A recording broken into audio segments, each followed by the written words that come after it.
ফুরফুরা সিলসিলা কতদিন বয়স হবে? 250 বছর। বলেন সবাই। হ্যাঁ, ইতিহাস 250 বছর। দাদা হুজুর আবু বকর সিদ্দিক রহমাতুল্লাহ আলাইহি ফুরফুরার জমিনে এসেছিলেন। যখন থেকে ফুরফুরা সিলসিলা প্রতিষ্ঠিত, এই 250 বছর। এখন বলেন আল্লাহর নবী আল্লাহ রাসূল সাল্লাল্লাহু আলাইহি ওয়াসাল্লাম কত বছর আগে দুনিয়াতে এসেছিলেন? 1450 বছরের কাছে। কত? এখন 1450 বছর থেকে আমি যদি এই লাস্টের 200 বছর বাদ দিই, থাকে কত বছর? 1250 বছর। আমি আপনাদের প্রশ্ন করছি, এই 1250 বছরে মুসলমান ছিল না ছিল না? কথা বলেন। এই 1250 বছরের মুসলমান ছিল। এই 1250 বছরের মুসলমান তো ফুরফুরা তাবলীগ দেওবন্দি করতো না। তাবলীগের জন্ম 100 বছর। তাবলীগের জন্ম মনে ইলিয়াস রহমাতুল্লাহ আলাইহি থেকে তাবলীগের জন্ম, মানে এই বর্তমান তাবলীগ জামাতে। তাহলে এই 100 বছর কিন্তু এই 200 বছরের ভিতরে। তাহলে আমি যদি টোটাল এই 200 বছরটা বাদ দিই, 1250 বছর আমার রাসূলের জন্ম থেকে নিয়ে চলে আসছে। এখন এই 1250 বছরের যারা মুসলমান ছিল, এরা কি মুসলমান নয়? কথা বলেন। তাবলীগ করলেই যদি মুসলমান হয়, ফুরফুরা করলেই যদি মুসলমান হয়, তাহলে আপনারা আমাকে জবাব দেবেন, এই 1250 বছরের যে মানুষগুলো ছিল, এরা কি সব বেঈমান ছিল? তাহলে ইমাম বুখারী কখন এসেছেন? ইমাম তিরমিজি রহমাতুল্লাহ আলাইহি কখন এসেছেন? ইমাম মুসলিম রহমাতুল্লাহ আলাইহি কখন এসেছেন? ইমাম মালিক রহমাতুল্লাহ আলাইহি কখন এসেছেন? সাহাবী কখন এসেছেন? তাবিঈ কখন এসেছেন? তবে তাবিঈ কখন এসেছেন? সব তো এই 1250 বছরের ভিতরে। বুঝেননি কথা? 1250 বছরের ভিতরে। এবার আসেন, আমি আমার পক্ষ থেকে, আমার আজও পর্যন্ত কোন ভিডিও, কোন রেকর্ড, কোন বয়ান একটা নেই। কারণ আমরা জাতির ভিতরে দ্বন্দ্ব করার পক্ষে নয়। আপনার যদি ভালো লাগে আপনি ফুরফুরা সিলসিলা করেন, হক আপনি করুন। দাদা হুজুরের ওসিয়তনামাটাকে সামনে রাখুন, আর দাদা হুজুর যেমন ভাবে সিলসিলা সাজিয়েছে তার উপরে আমল করুন। আপনি হকের উপরে থাকবেন। আপনি তাবলীগ করবেন, মাওলানা ইলিয়াস রহমাতুল্লাহ আলাইহি যে উসুল দিয়ে গেছেন, সেই উসুলের উপরে আপনি তাবলীগ করুন। এবার একটা জিনিস এর মাঝখানে বলবো, যারা এই তাবলীগ ফুরফুরা নিয়ে দ্বন্দ্ব করেন, মানে যেখানেই হয়, আচ্ছা কথাটা না খেয়াল হারিয়ে গেছে, ওয়ালা তামুতুন্না ইল্লা ওয়া আনতুম মুসলিমুন। আল্লাহ বলেন মুসলমান না হয়ে মরো না। কে বললেন? তো আল্লাহ বলছেন মুসলমান না হয়ে মরো না, আর আমরা বলছি না মুসলমান থাকার দরকার না, ফুরফুরা হলেই হবে, তাবলীগ হলেই হবে, বেরেলি হলেই হবে, হানফি হলেই হবে, শাফি হলেই হবে। বুক ফুলিয়ে বলছে আমরা অমুকপন্থী, আমরা তমুকপন্থী। ওরে বেটা, বুক চাপড়ে অমুকপন্থী তমুকপন্থী বলার আগে যদি এই কথা বলতিস, ওমান আহসানু কাওলাম মিম্মান দাআ ইলাল্লাহ ওয়া আমিলা সালিহান ওয়া ক্বালা ইন্নানি মিনাল মুসলিমিন, মিনাল মুসলিমিন। কোরআন সূরা হামিম সাজদা 24 নম্বর পারা 19 নম্বর সাফা। আল্লাহ বলেন আমার বাপের কথা নয়, তাবলীগের নয়, বেরেরির নয়, ফুরফুরার নয়, দেওবন্দির নয়। আল্লাহ বলেন ওয়ামান আহসানু কাওলাম মিম্মান দাআ ইলাল্লাহ। ওর থেকে কার কথা বেশি ভালো হবে যে মানুষকে আল্লাহর দিকে ডাকে, ওয়া আমিলা সালিহান ওয়া ক্বালা ইন্নানি, এবং ভালো আমল করে, ওয়া ক্বালা ইন্নানি মিনাল মুসলিমিন, ওয়া ক্বালা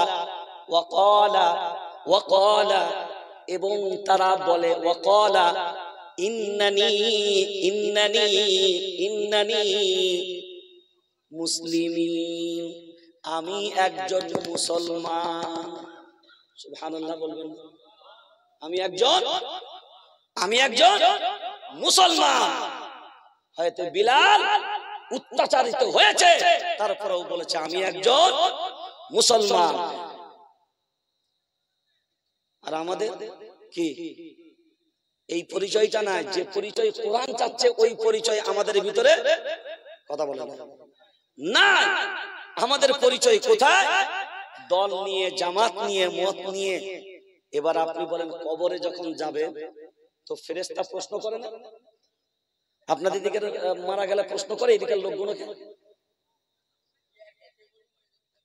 আলিফ করে তো নাকি? আলী ভাই কোথায়? আপনাদের করে? প্রশ্ন করে না? কটা প্রশ্ন? সবাই বলে। 3টে প্রশ্ন। প্রথম নম্বর প্রশ্ন হলো মান তাবলীগ, না না, মান ফুরফুরা, মান বরেলি, এই প্রশ্ন হয়। মার রব্বুকা, মার রব্বুকা। এবার আমার পূর্বে আমি আগেই আলোচনা করেছি, রব সবার না কারোর ব্যক্তিগত? তাহলে রব যদি সবার হয় তো আল্লাহ তো ফুরফুরারও বটে, দেওবন্দিরও বটে, বেরেলিরও বটে। আরে ফুরফুরা, দেওবন্দি, বেরেলি বাদ দেন, হিন্দু ভাইদের আল্লাহ আলাদা। আপনি আল্লাহ বলেন, হিন্দু ভাইরা, হিন্দু মায়েরা, হিন্দু বৌরা ভিন্ন ভিন্ন দেব দেবীকে পূজা করার পরেও একটা কথা বলে, উপরওয়ালা বলে একজন আছে। কথা বলেন তো, উপরওয়ালা কাকে বোঝানো যাবে? জোরে বলেন। তাহলে আপনি এক আল্লাহকে দাবি করছেন কোথায়? হিন্দু ভাইদের আল্লাহ তিনি। এখন বলেন, হিন্দু ভাইরা ভগবান শব্দ বলে? এই দুনিয়ার দেব দেবীকে ভগবান বলে? কথা বলেন না, অদৃশ্য কোন ক্ষমতাকে ভগবান বলে? জোরে বলেন। আপনাদের যদি ইমার্জেন্সি কোনো পেশেন্ট হয়, যার ইমার্জেন্সি অপারেশন লাগবে, খুব সিরিয়াস কেস, তো ডক্টর মুসলমান না, ডাক্তার হিন্দু হোক, অন্য ধর্মের হোক, আপনার পেশেন্টের অবস্থা খারাপ, আপনি কাঁদবেন না? কাঁদবেন না? চোখে পানি আসবে। আপনি অপারেশন থিয়েটারের বাইরে দাঁড়িয়ে আছেন, ডাক্তার বাবুরা কি বলে? ধৈর্য ধারণ করো আর উপরওয়ালাকে ডাকতে থাকো। কথা বলেন কেন? ডাক্তার কেউ বলে তুমি নিশ্চিন্তে থাকো, আমার হাতে যখন পড়েছে এই ঠিক করে দেবো? দেখেন, আপনি আল্লাহ বলে মানেন, সে ভগবান বলে মানে, কেউ তার ভাষায় গড বলে মানে, কেউ উপরওয়ালা বলে মানে। এখন আল্লাহ তো সবার, শুধু আপনি একা দলাদলি করে আল্লাহকে ভাগ করতে পারবেন? তাহলে মার রব্বুকা, আল্লাহ বলে আমি সবার, ওই জন্য প্রশ্ন হবে আমার। সুবহানাল্লাহ বলেন, আমি সবার, প্রশ্ন হবে আমার, কোন দলের না। এখন বলেন 2 নাম্বার প্রশ্ন, মা দীনুকা, তাই তো? মা দীনুকা, মা মানে কি? দীনুকা মানে তোমার দিন, কা মানে তোমার, আর দিন মানে দিন। তো মা দীনুকা, তোমার দিন কি? এখন তোমার দিন কি, এটা যদি ফুরফুরাকে জিজ্ঞাসা করে কি বলবে? দিনিয়াল ফুরফুরা, দিনিয়াল তাবলীগ, দিনিয়াল বেরেলি। আরে বলেন বলেন, কি জবাব দেবেন? দিনিয়াল, দিনিয়াল ইসলাম। ফুরফুরাও জবাব এক দিবে, তাবলীগও জবাব এক দিবে, দেওবন্দিও জবাব এক দিবে। এখন বলেন, আপনি যে জামাত নিয়ে পেরেশান, 2টা প্রশ্নে, 3টা প্রশ্নের মাঝে 2টো প্রশ্ন করলাম, একটা প্রশ্নতেও কি আপনার জামাতের নাম নিয়েছে? আপনার দলের নাম নিয়েছে? কথা বলেন, নিয়েছে না? 3 নাম্বার প্রশ্ন, মান মান নবিয়ুকা, মান মানে কে, নবিয়ুকা কা মানে তোমার, আর নবিয়্যু মানে নবী, তোমার নবী কে। এখানে কিন্তু মা নয়, এখানে মান। মান নবিয়ুকা, মান মানে কে, মান নবিয়ুকা, তোমার নবী কে। এখন বলেন ফুরফুরা ওয়ালার নবীর নাম? সবাই বলেন। এখন তাবলীগ ওয়ালাদের নবীর নাম, এখন দেওবন্দীদের নবীর নাম, সবাই বলেন মুহাম্মাদুর রাসূলুল্লাহ সাল্লাল্লাহু আলাইহি ওয়াসাল্লাম। এখন আমি আপনাকে জিজ্ঞাসা করি, নবী আমার না আপনার? আল্লাহর কোরআন বলছে আমি যাদের বলে দেব তার। আল্লাহর কোরআন, সূরার নাম সূরা আম্বিয়া, 17 নম্বর পারা, 10 নম্বর সাফা। আল্লাহ বলেন ওয়া মা আরসালনাকা ইল্লা রাহমাতাল লিল আলামিন। আল্লাহু আকবার বলেন। এই কথা কার? এই কথা কার?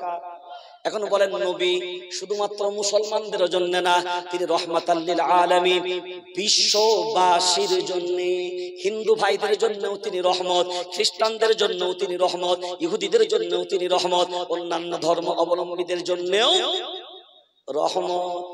এখন বলেন তিনটে প্রশ্নের একটা প্রশ্ন কি দলের হলো? কোথায় লড়াই করেন? কিসের লড়াই করি? আর আল্লাহ ওই কথাটাই বলছে, ক্ষুদ্র ক্ষুদ্র জিনিসে তোমরা লড়াই করে তোমরা নিজেরাই নিজেদের পায়ে কুড়ুল মেরেছো। আজকে যে আমরা পরাজয়, আমরা যে দুর্বল, কাদের কারণে? কাদের কারণে? আমাদের কারণে। এবার আসেন, এবার শেষ কথা যেটা আয়াত বলেছিলাম, দল কয়টা? দুটো, মনে আছে না? একটা শয়তানের আর একটা আল্লাহ। এই দলবাজি করে যারা, এটাও শয়তানের দল। কি দলবাজি করে? এই জাতির ভিতরে ফেকরা আর ফিতনা লাগাই যারা, শয়তানের দলে পড়বে। কথা বলো তারা। কারণ ফিতনা আমার ধর্মে চলে, দ্বন্দ্ব আমার ধর্মে চলে। আল্লাহর নবী কাফেরকেও ভালোবেসেছে, ঠিক বলছি তো? মসজিদে নববীতে আল্লাহর নবী বসে আছেন সাহাবীদেরকে নিয়ে। একজন বিধর্মী, একজন ভিন্ন ধর্মী, বিধর্মী বলছে, একজন বলেন সবাই ভিন্ন ধর্মীর মানুষ আসলো। আসার পরে দাঁড়িয়ে মুততে শুরু করেছে। কি দাঁড়িয়ে? আপনারা পিশাব বলেন নাকি? এদিকে ইয়ং ছেলেরা মনে মুতে না নাকি? যেগুলো বসে করে ওইগুলো প্রস্রাব করে, আর যেগুলো দাঁড়িয়ে করে। আচ্ছা, আপনি কুকুর যখন করে তখন আপনি কি বলেন? কুকুর পিশাব করছে বলেন? জবাব দেন আমাকে, কি বলেন? কুকুর, কুকুরে মুতেছে, দাঁড়ান দাঁড়ান দাঁড়ান। আপনি ও সিদ্দিকুল্লাহ, এটা অন্য কেউ, আপনি কি বলেন? কুত্তাই মুতেছে বলেন তো? কেন কুত্তার বেলায় কেন মুতেছে বললেন? হ্যাঁ, আর আপনি যখন মসজিদে যাচ্ছেন, প্রসাব খানাটা কোন দিকে? কেন বলেন তো? দাঁড়িয়ে দাঁড়াবেন না বসে? বসে গেলে প্রসাব করবেন, আর দাঁড়িয়ে যেগুলো করে ওগুলো কি করে?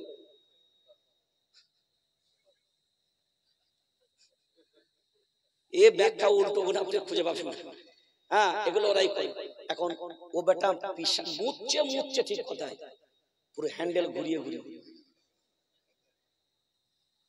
এখন সাহাবায়ে কেরাম বসা, তাদের তো রক্ত অত নরম নয়, খালি বলছে আল্লাহর নবী আপনি অর্ডার দেন, ওকে সাইজ করে দিন।